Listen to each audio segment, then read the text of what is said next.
Thanks for downloading a 3CR podcast. 3CR is an independent community radio station based in Melbourne, Australia. We need your financial support to keep going. Go to www.3cr.org.au for more information and to donate online. Now stay tuned for your 3CR podcast.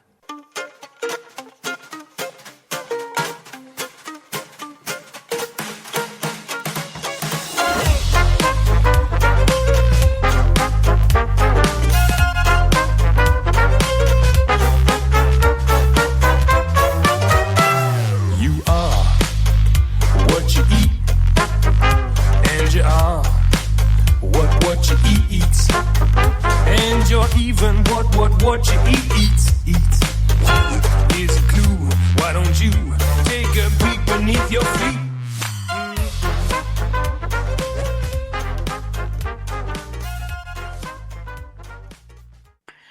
Welcome to Local Food Connections, a show about the power of locally grown food to connect us more strongly with our communities and the lands we inhabit. Local Food Connections is brought to you by Local Food Connect. We're broadcasting from Wurundjeri country and pay our respects to elders past, present and emerging.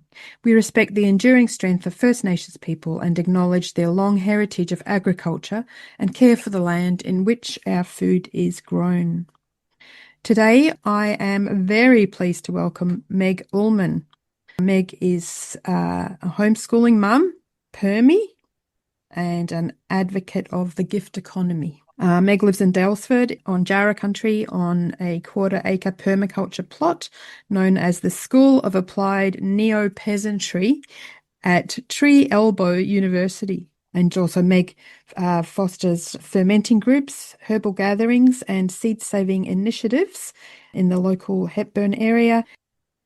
You may have heard her partner Patrick Jones on the show in December last year, chatting about how their permaculture life challenges many modern assumptions beyond food. And of course, permaculture as a practice or as a movement is very much, as David Holmgren reminds us, not a form of cool organic gardening, but it's about care of the earth, of course, but also care of people and care in how we share with each other, which is central to Meg's lifestyle and advocacy.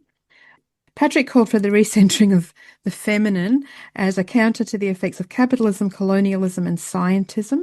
And I hope to continue that conversation about recentering of the feminine with Meg, because Meg is a practitioner of many feminine arts, like fermenting. Hopefully we'll also touch on low-impact travel and non-monetary exchange. Meg, welcome to Local Food Connections. Thanks so much, Anne. So I'm interested, first of all, but in what you mean, you and Patrick mean by artist as family. Could you talk about that a little bit? Sure. So Artist as Family is the name of our arts collective, and we are a performance arts collective that are trying to embed our arts practice and our subsistence permaculture life. Mm-hmm. So whereas when you think about an artist sort of in the modern realm, in the gallery space, they're often a solo practitioner. They might have a studio where they separate themselves from their family sphere, and they create a work that is then put on sale in a gallery. So it's quite separate from the living of the world. And we're trying to break down those barriers so we are artists as part of our everyday life. So our children and our dogs and our goats and our wild microbes and the seasons and the winds and the soil are all part of our performance. And we're really trying to live our lives and just show that subsistence permaculture can be a very creative act, that it's not just the mundanity of growing food, that it's also a poetic and spiritual act. Right. So it has the quality of arts practice in the sense that it's beautiful, it produces beauty, it produces truth, produces love, and has that spiritual connection, because that's what art ultimately is all about, isn't it? Ultimately, creating food is the ultimate act of creativity because it's Yep. what we eat. It's what fuels us. It's what fuels our poesis, our meaning making. The production of food and also the production of children. Yeah. To recenter this in the feminine. Tell us a little bit about your homeschooling of your son Woody. Yeah, so Woody is 13, the equivalent of year 8 this year, and has never gone to school.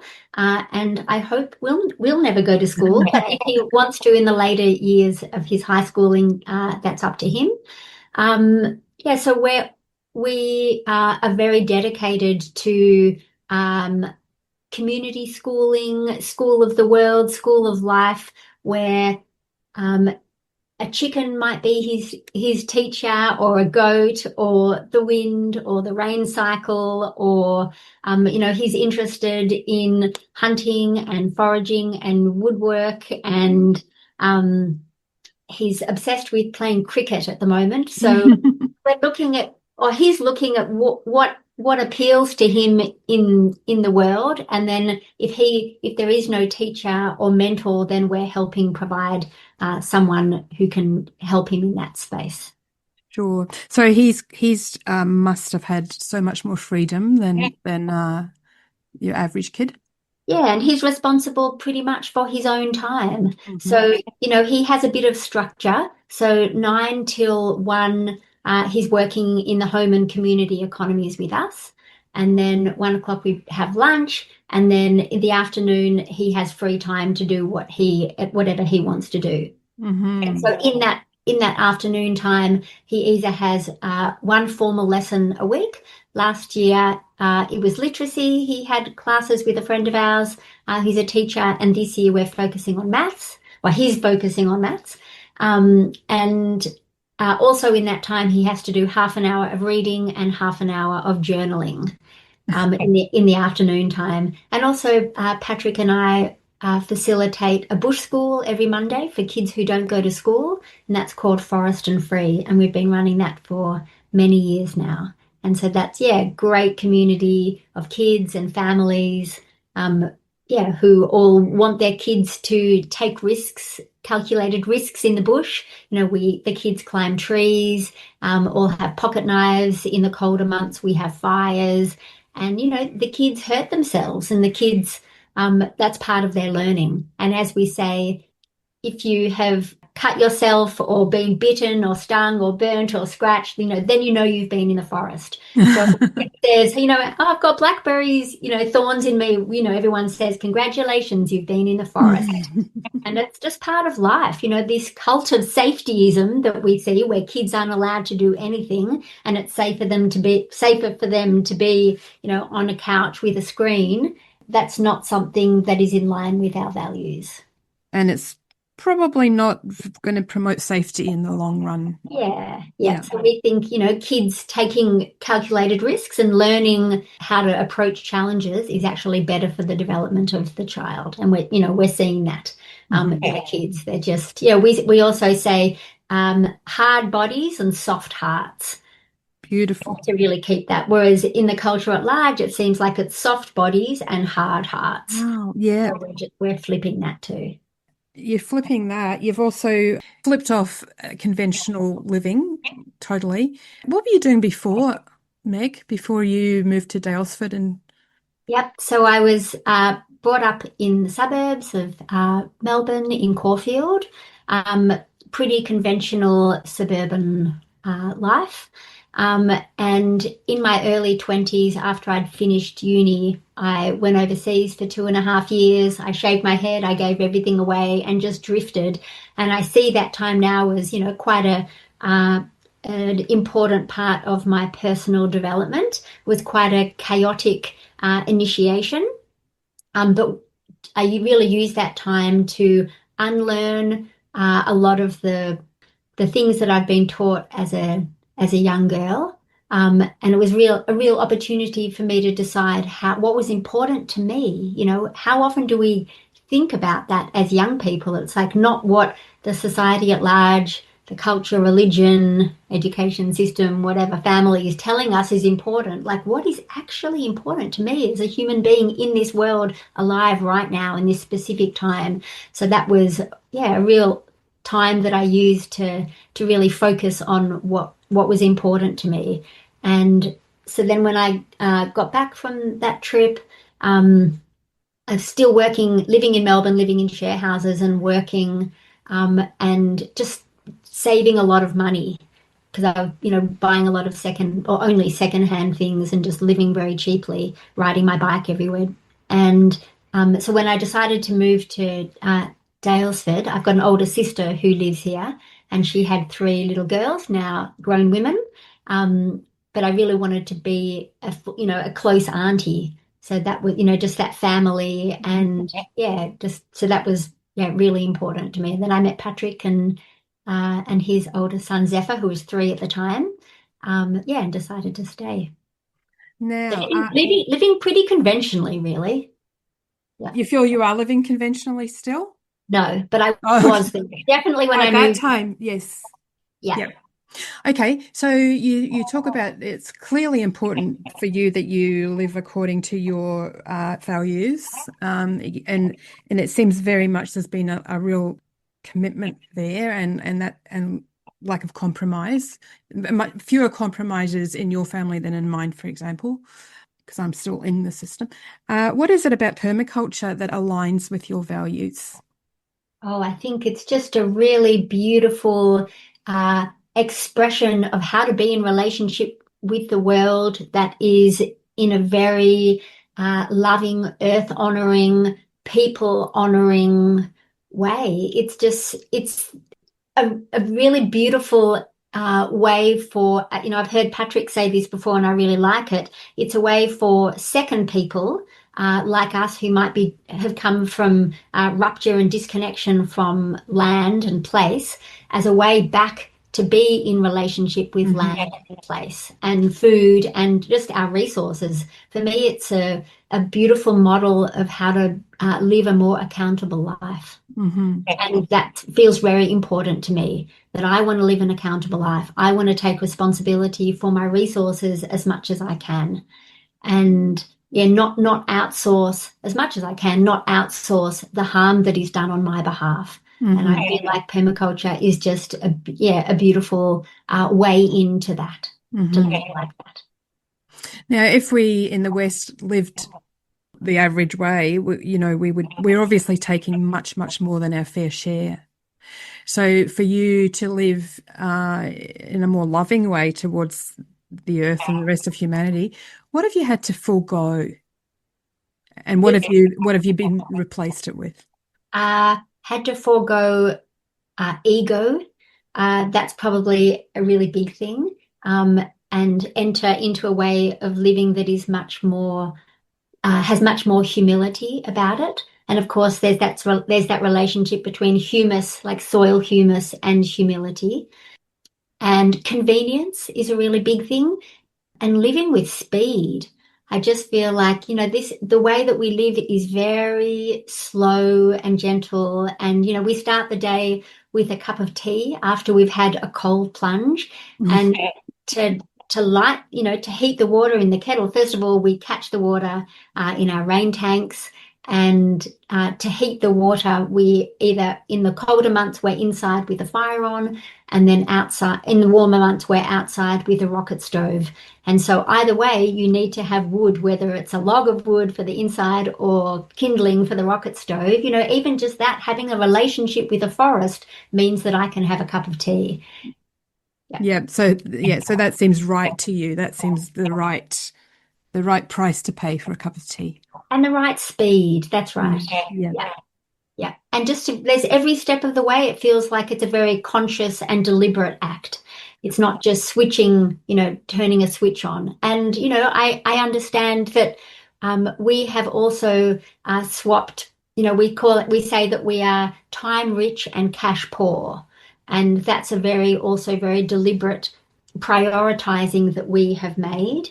because we want to have time. We want to have time to be able to walk into forest to get the wood, or to, to harvest it sensitively with our neighbours and then bring it back here and then, heat our hot water. So it's much more, it's a slower way of living, and that suits me and our family, and it definitely suits my nervous system. I feel like in the last 20 years since I've moved to this area, going back to Melbourne for family events or something, dentist or something like that, it just feels like Melbourne is sort of getting fast. We've gone in two different directions. It's not like Melbourne has stayed still while I've been, slowing down. I feel like the world is getting much faster while I'm trying to slow down.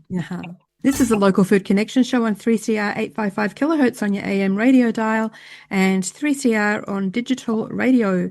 You can visit the 3CR website and listen to the live streaming of the show.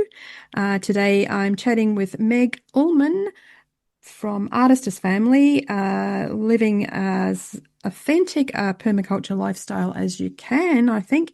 And we're talking today about recentering the earth, recentering people, recentering values such as love, and slowing right down to the speed of nature, or to the speed of our own nature, just about, with that reference to the nervous system. And what have you gained? Oh, I think you've sort of told us, but so you've had to forego. Has that foregoing of convenience been a problem at all? Or has it been a smooth transition? It's been a very gradual transition. So I feel like if it was, we decided to, do everything all at once, I think that would be quite confronting. But, the whole thing of, collapse coming, it's better to do it slowly than just to, there's no electricity, and how are we all going to adapt? It's like we're doing it. What is it now? Like adapt now, beat the rush, or something like that. Something like that. I feel like the skills that we are learning, reclaiming, remembering is also, I think, one of the biggest things that I've gained is a sense of meaning. And, there's a whole thing of, people are saying now climate change is a hoax or a psyop or whatever. Like, even if it is, it doesn't matter to me. I'm still going to live like this, because it's living this quietly and deliberately, it gives me a great sense of meaning and purpose. Now, tell me about some of the skills that you have developed, because I know you're adept at a lot of traditional homemaking skills. Well, first of all, I'd like to say that when I first started living like this with Patrick about 20 years ago, I had no practical skills, that I didn't know how to do anything. I'd been industrially educated, primary school, high school, university, and really I didn't know how to do anything for myself, because I was a modern feminist and I was an office worker, which in one part of society that is seen as the ultimate, where you can outsource everything. But in the way that I wanted to live, I just felt quite hopeless, that I wasn't able to do anything for myself. So Patrick came to this relationship with a lot of skills. He had grown up in the Southern Highlands of New South Wales on some land, and has never really had his relationship to the land severed. So he had growing, gardening, building, making skills. And also it was a reframing of the things that I did know how to do, and seeing that actually as a valuable skill. That I have always been very frugal, and I thank my dad for imparting those skills to me, that I've always been very good at doing without, making do with less, saving money, buying secondhand, just going without has just been part of my upbringing.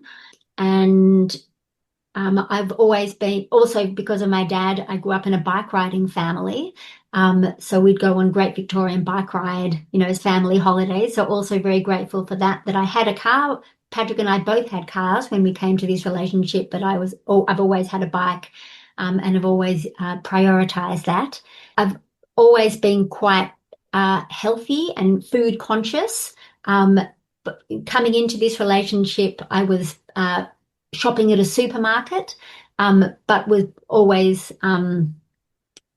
eating salads and raw foods and as unprocessed foods as I could. So I did have that consciousness. What else did I bring to the relationship? I think people skills and just ability to talk to different people of all, across cultures and across ages. But I didn't know how to really grow anything or cook or eat just what was in season, or I was always not a recipe follower, but how do I know what to do with a leek, for example? But now it's like now I know what to do because it's just sort of second nature of how to cook and preserve, and also like how to just preserve the bounty of the current season to prolong that the foods, so we have them going into the winter months. So it's so fermenting was a really big thing. Also, of course, it's good for the gut microbiome. And, if you have a cabbage, for example, and you grow a whole lot of cabbages, they all come on at once. And everybody who comes over, you might want to give them a cabbage, but you also want to store some of that. And if you just put a cabbage in a cellar or in the fridge, it's going to deteriorate. But if you turn it into sauerkraut, it will, add all those benefits of the fermented foods, including the wild microbes that we have co-evolved with, and also vitamin C and things like that. And so it doesn't deteriorate, it deteriorates much slower than if you just sort of had a regular cabbage. So I've really fallen in love with fermenting as an expression of creativity over the years. And now we eat something fermented with every meal, whether it's cheese or a pickle. This is summertime, so we have lots of pickles and krauts and things on the go at the moment. Also cheeses and different drinks, alcoholic drinks, non-alcoholic drinks. Also medicine making and things like that for the getting ready for the colder months. So you make your own cider or wine, or? Yes, both. Mead.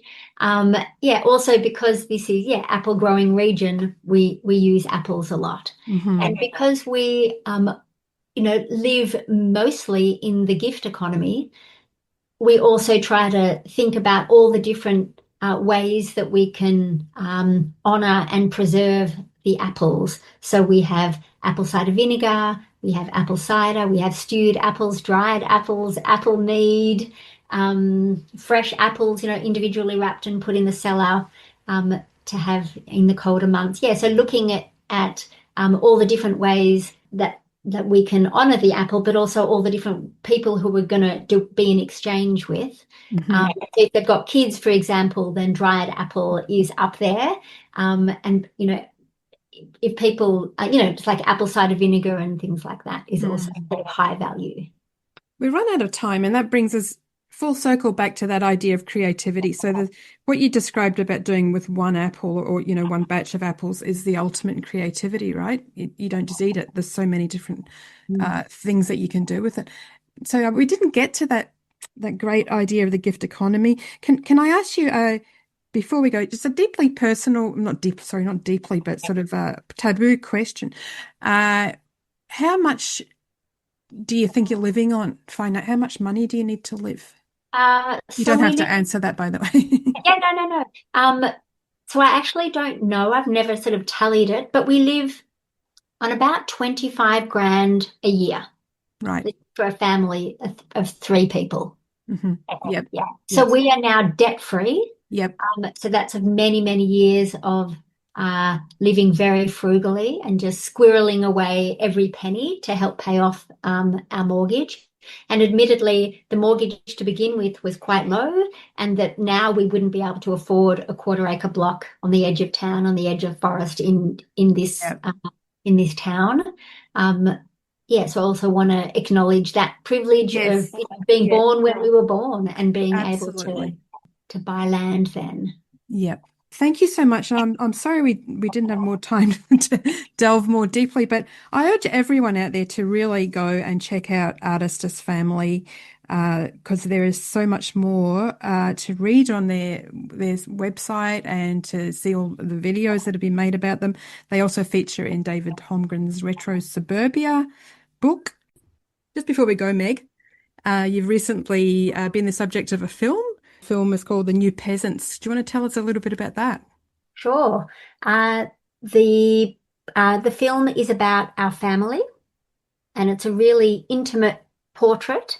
We had the director from Happen Film, Jordan Osmond, lived with us for 6 months, and we've worked on several other films with him before, and I feel like the intimacy that we have with him, the real love and the deep friendship, comes across in the film. And I feel like because he was living with us, we were able to, it wasn't just a fly in, fly out. We were able to, go and knock on his door and say, hey, Jordan, we're harvesting honey, or hey, we're harvesting acorns to make acorn meal, or there's one scene, spoiler alert, but there's one scene because Patrick and I do cold water immersion. We Mm-hmm. have a little plunge tank, and there was ice. It was in the middle of winter, and there was ice on the plunge tank. So it was early morning. It's like, hey, Jordan, come and film. There's ice on the plunge tank. Yeah, so I feel like, and when we're talking to the camera, we're talking to a dear friend, and I Uh-huh. feel like that intimacy definitely comes through in the film. And we're really exposing ourselves in the film because our family has a very deep grief story at its center, and that is in the film. And I feel like that's portrayed really sensitively. So yeah, we're happy with that. And where can we watch it right now if we wanted to? It's available on a website called Kinema, which is like cinema but with a K. Yeah, so you can buy like an individual download, or you can host community screenings. Okay, thanks very much, Meg. Yeah, thanks, Anne. You've been listening to Local Food Connections on 3CR, and today we've been speaking with Meg Ullman. Until next week, love the land you're on, share your surplus, and take care of each other.